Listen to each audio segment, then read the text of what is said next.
नमस्कार दोस्तों, BT motivational story channel पर आपका स्वागत है। लेकर आए हैं एक नई कहानी जिसका नाम है एक एहसास सब अधूरा। बहुत ही मनोरंजक कहानी है, लास्ट तक बने रहे। वीडियो को लाइक एंड चैनल को सब्सक्राइब जरूर कर दे। एक लड़का रोमी होता है जो एक लड़की एनी से मन ही मन बहुत मोहब्बत करता है। वो लड़की जो थी उधर से क्या था कुछ पता नहीं, लेकिन उस लड़के ने कभी भी वो बात उससे नहीं बताई थी। लड़के रोमी ने कई बार उस लड़की एनी से पूछा कि तुम्हारा कोई बॉयफ्रेंड है या नहीं। ये पूछ भी सकता था क्योंकि सालों से दोनों साथ में ही थे, हर छोटी बड़ी बात शेयर करते थे। तो उसने जब भी पूछा तो उसका जवाब यही रहता था कि ना है और ना होगा। लड़का ये बात हमेशा मजाक में उड़ा देता, लेकिन अंदर से खुशी भी होती कि उसका कुछ हो सकता है, क्योंकि दोनों एक ही समुदाय से बिलोंग करते थे और जातियों में भी ज्यादा अंतर नहीं था।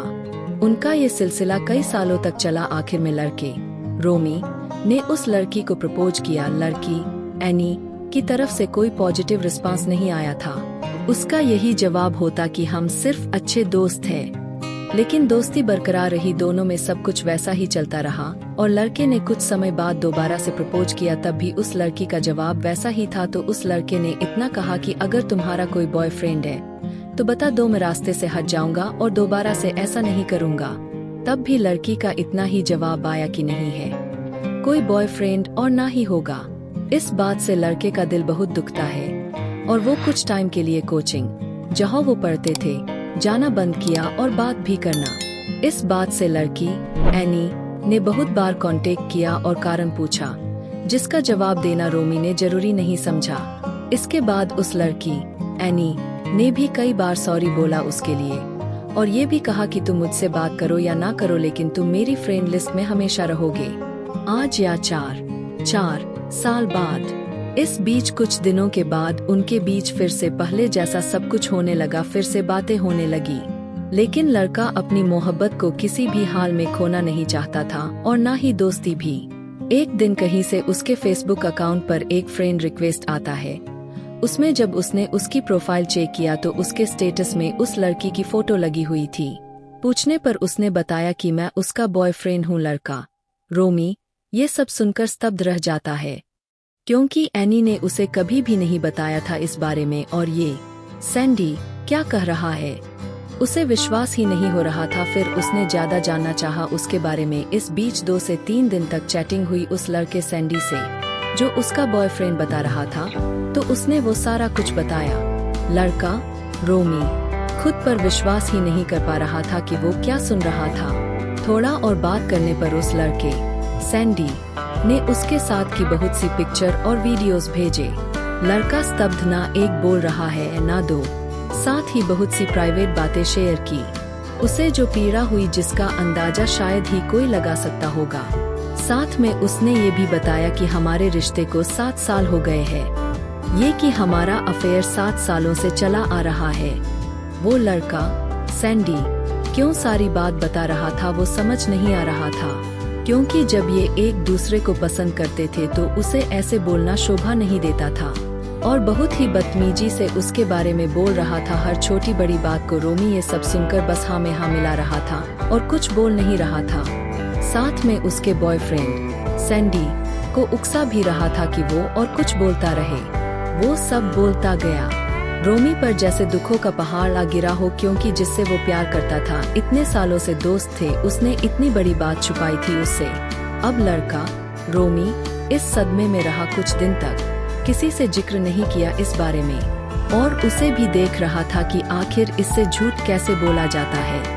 वो बस झूठ पर झूठ बोलती रही। यही सब देखते देखते लड़के रोमी ने उससे बात करना ही बंद कर दिया। फिर से उसका एनी कॉल बराबर आने लगा। लड़का रोमी फिर इग्नोर करने लगा। तब एक दिन सामना भी हो जाता है उस लड़की एनी से, लेकिन लड़की एनी बात करना चाहती है और कुछ पूछती है, लेकिन लड़का रोमी गुस्से में बिना कुछ बोले ही चला आता है। फिर एक दिन रात में मैसेज आता है उस लड़की एनी का एक बार फिर, और उसके बाद वो लड़का रोमी उस दूसरे वाले लड़के सैंडी का जिक्र करता है और पूछता है कि इसे जानते हो, तब भी वो लड़की एनी इतना ही बोलती है कि कौन है ये, मैं इसको नहीं जानती। तब गुस्से में वो उस दूसरे वाले लड़के की कुछ चैटिंग को स्क्रीनशॉट करके सेंड करता है और पूछता है कि ये क्या है, और उसकी फोटो भी सेंड करता है। तब लड़की एनी कुछ नहीं बोलती और फोन काट देती है, और फिर लड़की खुद उस लड़के रोमी से बात नहीं करती। वो लड़के रोमी के कई बार कॉल करने पर भी फोन रिसीव नहीं करती, और एक दिन अपने बॉयफ्रेंड सैंडी से कहती है, और फिर उसका बॉयफ्रेंड सैंडी मैसेज करता है वो तुमसे बात नहीं करना चाहती। फिर कुछ दिन बाद रोमी का दोबारा से उससे मुलाकात होती है उस लड़की एनी से, और लड़के रोमी के पूछने पर सिर्फ इतना बोलती है कि ये मेरा पर्सनल मैटर है, तुम इंटरफेयर करने वाले कौन होते हो, तुम मेरी पर्सनल लाइफ के बारे में क्यों जानना चाहते हो कि मेरा बॉयफ्रेंड है। हाँ है बॉयफ्रेंड, मैं ये बात तुमसे बताना चाहती थी लेकिन मौका नहीं मिला, और हाँ अब हमारी दोबारा से बात नहीं होगी, हमारी दोस्ती खत्म यहीं से। लड़का रोमी बस सुनता रहा और कुछ नहीं बोलता है कि बॉयफ्रेंड के जानने मात्र से सालों पुरानी दोस्ती को एक पल में ऐसे तोड़ दी जैसे कुछ हुआ ही ना हो। लड़का रोमी अब एकदम अकेला हो गया है, ना किसी को दोस्त बनाता है और ना किसी से ज्यादा बात करता है, अपने काम से काम रखता है। उसके दोस्त भी उसके बारे में अक्सर पूछते रहते हैं कि क्या हो गया, लेकिन लड़का रोमी उसके बारे में बात भी नहीं करना चाहता, क्योंकि अंदर ही अंदर टूट चुका होता है। वो जिससे आप इतना मोहब्बत करते हो और जब उसका साथ छूटता है तो कोई भी खामोश हो जाएगा, क्योंकि उसके बॉयफ्रेंड सैंडी ने कई ऐसी बात कही थी जो किसी को भी बुरा लगेगा। पहला कि वो शादीशुदा हो चुका था और उसकी एक लड़की भी है, जो बात उसने उस लड़की एनी से कभी नहीं बताई थी। वो उस लड़की के लिए बहुत गालियां बोले जा रहा था और उसके कैरेक्टर पर सवाल भी खड़े कर दिए थे।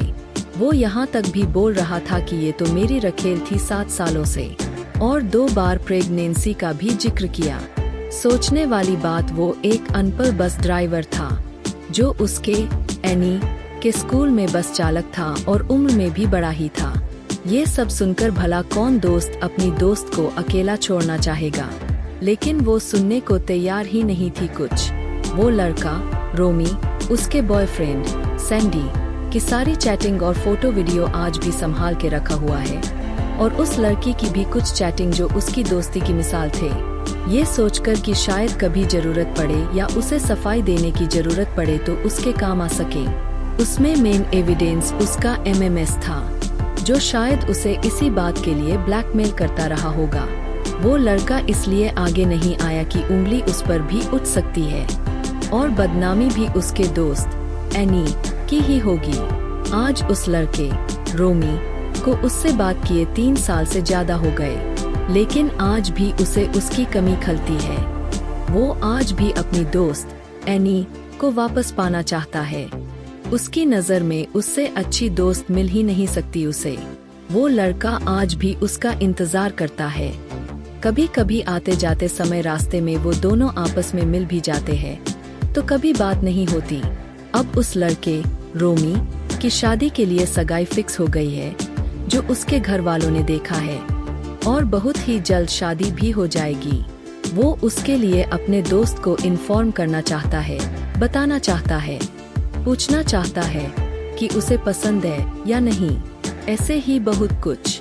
ये सब सोचकर उस लड़के ने उस लड़की एनी अपनी दोस्त को मैसेज करता है और फोटो दिखाते हुए पूछता है कि उसकी सगाई फिक्स हो गई है और लड़की ये रही, और उसका रिएक्शन जानना चाहता है। इस पर लड़की उसकी दोस्त सिर्फ इतना ही बोलती है, बधाई हो, और लड़की भी अच्छी है वाला इमोजी सेंड करती है। और उस लड़की के बॉयफ्रेंड ने क्या कुछ उस लड़के के बारे में बताया है ये नहीं पता। दोनों तरफ असमंजस की स्थिति बनी हुई है, और लड़का आज भी अपनी दोस्ती को बचाने में लगा है और अपनी दोस्त एनी को दोबारा से पाना चाहता है।